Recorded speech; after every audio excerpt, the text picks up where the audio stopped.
Hello guys, in this video I am going to show you how to search for nearby hotels on the Maps.me application.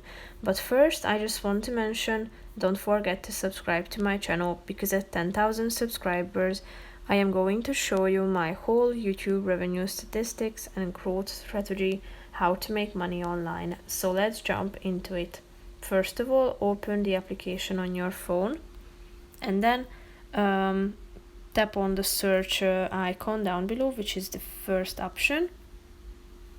Now you should tap on the hotel icon and type in the name of that particular area where you would like to search for hotels.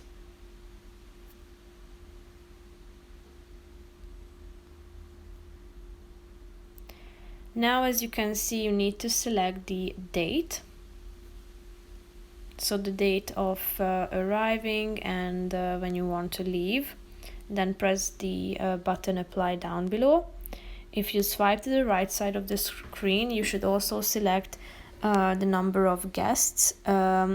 First of all, the rooms, the number of adults, number of children and infants. Then press the button apply.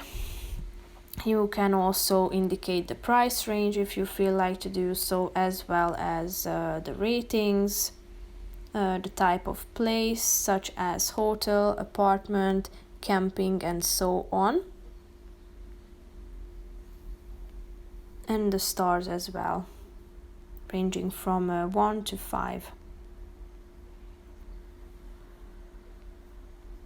So here you can you will be able to see the results and you can choose from the hotels. So that's pretty much it for this video. I hope you found it helpful. If you did, consider subscribing and see you in the next video. Bye bye.